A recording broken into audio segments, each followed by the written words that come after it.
Hi friends, आज आम आलू रे एमिति एक जलखिया बनैबा छोट ठारू बड़ समस्त को पसंद आसीबो। तो चलतु देखि नबा आज रेसिपी। तो एठी मु दुईटी आलू को सिझेई चोपा छड़े नेची। एबे गोटे ग्रेटर द्वारा आलू को ग्रेट करि नबा। एबे एथिरे फाळे कैप्सिकम को छोट छोट काटी देई दबा। गोटे चम्मच रसुन रो छेचा आउ गोटे पियाज को छोट छोट काटी के देई दबा। अधा गाजर को मध्य छोट छोट काटी दे दबा।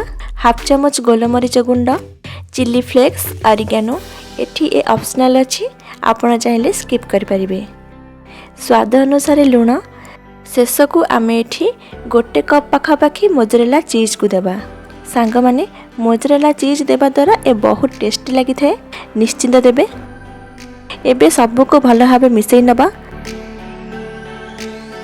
देखंतु एमती हाथ रे अल्प अल्प आनी छोट छोट बॉल्स बनैबा। जदि हाथ रे लागी जाउची, हाथ रे अल्प पानी लगे बनै परिबे।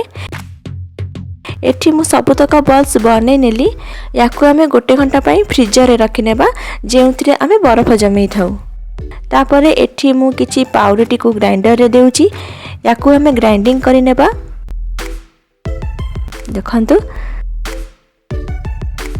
गोटे तावा को मीडियम फ्लेम रे गरम करि नेबा। तापरे फ्लेम लो करी ब्रेड कॉर्न को अल्प भाजी नेबा, जेउथि पई सेथिरे थिबा मॉइस्चर सुखी जाई भले से भाजी होई जिवो। अल्प लूण पकई देबा।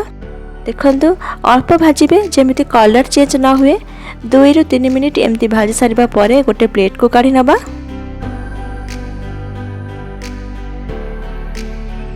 तापरे गोटे गिन्ना रे 2 बड़ चम्मच मैदा, 2 बड़ चम्मच कॉर्नफ्लोर दे गोले नबा।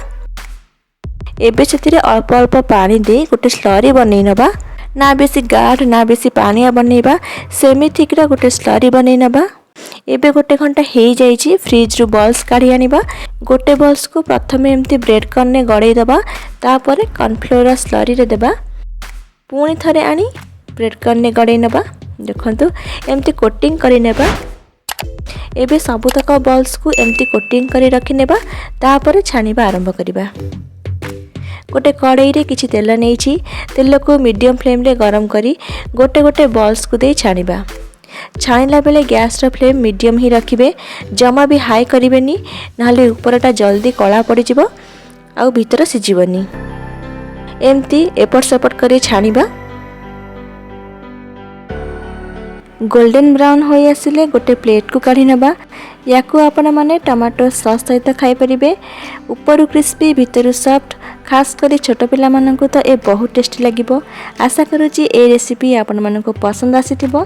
वीडियो पसंद आसिले लाइक शेयर और चैनल को सब्सक्राइब करबा को भूलिबेनी। तो पुणी आसीबी आ गोटे नुवा रेसिपी नै। रहूची। धन्यवाद। जय जगन्नाथ।